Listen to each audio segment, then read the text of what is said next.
Le GOAT du streetlifting m'a donné raison. Alors, pour faire court, la forme d'entraînement, le fait d'avoir des formes plus trichées, des formes plus strictes, c'est bien. Pour faire long, ça va être le sujet de cette vidéo. Aujourd'hui, on va parler de forme d'entraînement, on va parler de technique d'entraînement, et on va parler de pourquoi être tout le temps strict ou être tout le temps triché. En fait, dans les deux cas, ça n'a pas de sens. Dans les deux cas, c'est de l'ego. Enfin, dans tous les cas, de toute façon, les sports de force et la muscu, c'est de l'ego, donc peu importe. Mathieu Zlad, si vous voyez pas qui c'est le GOAT, le meilleur du streetlifting au monde. C'est-à-dire qu'il a actuellement la plus grosse dips, donc une dips à 205 kg. La plus grosse traction, c'est une traction à 130 kg. Et voilà. Parce que sur le muscle-up, et vu que c'est des mouvements un peu plus récents, et que dans le streetlifting originel russe, il n'y avait pas ces mouvements-là. Il n'y avait pas le muscle-up, il n'y avait pas le squat. Du coup, il est un petit peu moins bon sur ces mouvements-là, mais il s'en sort quand même très très bien. Je vous laisserai checker son compte pour ses perfs-là, je me rappelle plus des perfs exacts. Et il me semble qu'il a quelque chose comme 35-40 kg au muscle-up et peut-être 270 au squat. Enfin voilà, il s'en sort quand même très très bien. Et du coup, cet athlète-là, il a moins de controverses, et du coup, quand il dit quelque chose, forcément, ça passe mieux aux yeux du public. Mais qu'est-ce qu'il disait dans sa vidéo sur la forme d'entraînement et la forme de compétition? Ce qu'il disait, c'est que lui, dans le cas de ses tractions, faire de la forme de compétition l'avait rendu plus faible. Donc la forme de compétition, c'est quoi? C'est avoir un dead stop en bas de tes reps pour les compétitions streetlifting. Et vous allez voir par la suite de la vidéo pourquoi tout ça, ça a de l'importance pour la muscu, pour la force, pour tout ce que tu fais à ton entraînement, en fait. C'est pas juste un truc de mec du streetlifting, tu vois. Sur sa forme de traction, du coup. Quand il faisait de la forme de compétition, il devait commencer avec un dead stop, donc c'est-à-dire sans utiliser le rebond des omoplates, tu vois, le rebond que tu as en bas de rep. Il devait avoir des commandes, il me semble, de start et de stop, et je crois que c'est à peu près tout. Et pas de keeping, enfin pas de mouvement de jambes volontaire ou pas d'ailleurs. Le truc, c'est que quand il a fait ça, il a perdu, il me semble, 10 kilos, à s'entraîner que comme ça, 10 kilos sur sa traction, forme d'entraînement, et aussi forme de compétition. Pourquoi? Le fait de ne pas utiliser le stretch réflexe en bas de rep, donc le fait de ne pas utiliser le rebond des omoplates, ça lui a causé de ne pas pouvoir s'entraîner aussi intensément, de ne pas pouvoir mettre aussi lourd. Sauf que ce stretch réflexe, c'est la base du développement de force. C'est-à-dire que utiliser le stretch réflexe de tes muscles et tes tendons, c'est un peu une des choses les plus importantes pour signaler à ton corps qu'il faut surcharger et qu'il faut développer de la force, tu vois. Donc faire de la forme de compétition l'a rendu plus faible sur la compétition et à son entraînement, sur les deux. L'autre exemple qu'il donnait, c'était sur ses dips, où en compétition, il prenait des charges qu'il avait l'habitude de faire, mais il n'avait pas l'amplitude aux hanches. Pourquoi? Parce que quand il allait plus lourd, donc sur sa forme d'entraînement, naturellement les hanches descendaient en dessous de la barre, et il avait là tout simplement l'amplitude correcte aux hanches pour une dips, parce que les bois étaient plus lourds et du coup le tiraient vers le bas. Et du coup son pattern, c'est-à-dire son optimisation technique de se pencher en avant avec le haut du dos et d'avoir du coup une petite flexion de hanche qui se crée naturellement, ne posait pas de problème parce qu'il était compensé par la charge. Et du coup, quand tu reviens sur des dips au poids du corps ou plus légères, oui, tu as des dips qui sont complètement no rep et ça fait complètement, ça fait le dauphin, tu vois. Pour autant, c'est pas un problème parce que une fois arrivé sur des poids de compétition, une forme de compétition, ça donne des bons résultats. Il prenait aussi l'exemple de Artem Chirokov qui, lui, avait tendance à avoir toujours un double mouvement sur ses tractions. Donc sur ses tractions, il faisait tac, tac, tu vois. Et Chirokov, ce qu'il a fait pour devenir plus fort en traction, il était, il me semble, à 90 kg, mais ça c'était en 2021, donc ça date bien, c'est qu'il s'est mis à faire les tractions en une motion, un mouvement, tu vois. Ce qui pour lui est plus dur. La conséquence, c'est qu'en faisant ces tractions plus dures que sa forme, du coup, qui passerait en compétition, donc sa forme de base, de force. Il est devenu plus fort sur sa forme de base, ça lui a permis de la renforcer, et en conséquence de quoi, il a pris, il me semble, 20 kg, donc il est passé de 90 à 110 kg en traction. Donc ça, c'est des très bons exemples, c'est des excellents exemples. Maintenant, je vais te donner d'autres exemples dans mon cas, et dans le cas des athlètes que j'entraîne. Le squat, ça arrive avec pas mal de gens, le squat de compète, que ce soit le power ou le streetlifting, qu'il ait tendance à causer beaucoup de fatigue et des petites douleurs aux hanches, quand tu passes l'amplitude d'avoir le creux des hanches, du coup, en dessous des genoux. La solution pour ça, elle peut être de changer un peu ta forme de squat pour pouvoir avoir l'ampli, bien sûr.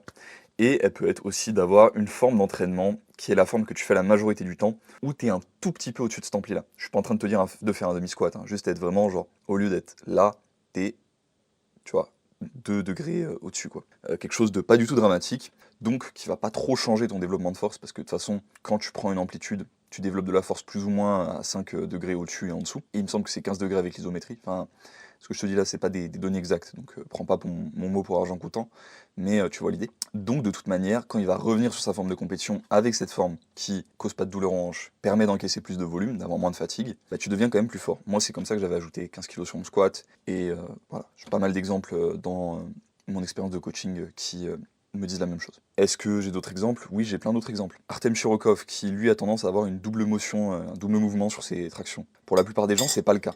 Pour la plupart des gens, c'est pas le cas, mais les gens ont quand même tendance à avoir un sticking point en haut de rep aux tractions. Une solution qui est excellente pour ça, quand tu as un énorme ralentissement en haut de rep sur les tractions, en particulier, c'est quelque chose que je remarque beaucoup chez les gens qui ont fait beaucoup d'endurance, parce qu'ils ont tendance à énormément se servir du stretch réflexe en bas, et en fait à rebondir un peu de la position basse, sans trop tirer en haut de rep en traction. La solution, c'est quoi? C'est de faire des tractions double posées. Donc de mettre volontairement une pose, la tête en dessous de la barre, et une pose, le menton au-dessus de la barre. Donc une pose milieu de rep et haut de rep. Donc là, ça va être une forme plus dure que la forme de compétition, qui pour autant va avoir du transfert. Pour certains autres qui ont une bonne force en traction, mais qui ont tendance à manquer d'explosivité, manquer de vitesse, je vais souvent leur faire des tractions en partiel bas. En partiel bas, donc que cette partie-là du mouvement, on passe pas le menton au-dessus de la barre, avec des charges bien au-dessus de ce qu'ils pourraient faire avec leur max normal. Pour autant, quand ils reviennent sur leur traction normale, ils deviennent plus forts. Pourquoi? Parce qu'avoir développé cette force dans cette portion étirée, qui est de toute façon la portion où tu peux produire le plus de force en traction,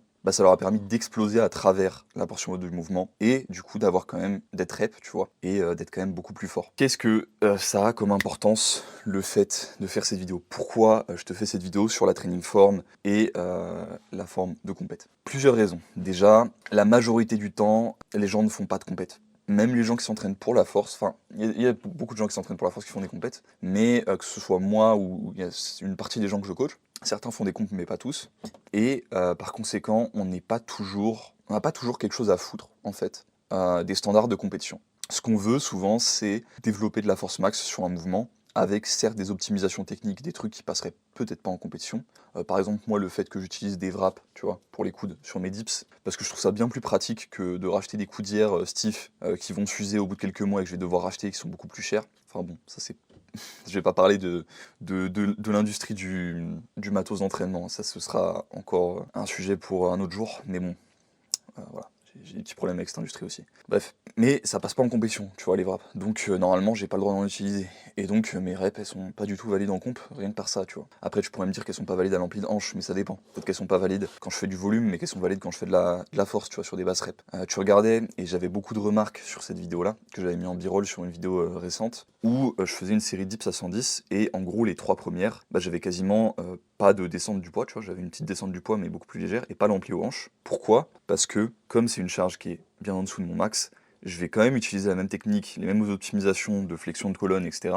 Ce qui va me causer de ne pas avoir l'ampli aux hanches sur les 3 premières reps, et au fur et à mesure que je vais perdre un petit peu en force en technique, j'aurai l'ampli. Pour autant, quand je vais faire un RM, j'aurai l'ampli que je veux. Et même si l'ampli que je veux ne correspond pas aux amplis de compète, c'est comme ça que j'ai décidé de m'entraîner. Maintenant, si ça te plaît pas, si t'aimes pas le fait que les gens s'entraînent avec des optimisations techniques, etc., je comprends pas ce que ça change à ta vie. Mais bon, de toute façon, ça c'est le propre d'Internet. Les gens auront toujours quelque chose à dire. Tu peux faire une forme extrêmement stricte, ils te diront ouais, pourquoi t'es aussi strict, t'es bête. Et tu peux faire une forme trichée, ils vont être en mode ouais, pourquoi tu triches, ça sert à rien ce que tu fais. L'idée de cette vidéo, c'était de remettre un peu les points sur les i sur le fait que les deux sont utiles quand tu sais pourquoi tu les utilises. Revenons à notre sujet. Pourquoi c'est important du coup de comprendre ces principes de forme d'entraînement, de forme de compétition, et aussi juste d'avoir plein de formes différentes. Tu vois, par exemple, moi, sur les tractions, ça m'arrive d'en faire en prise large, prise serrée, etc.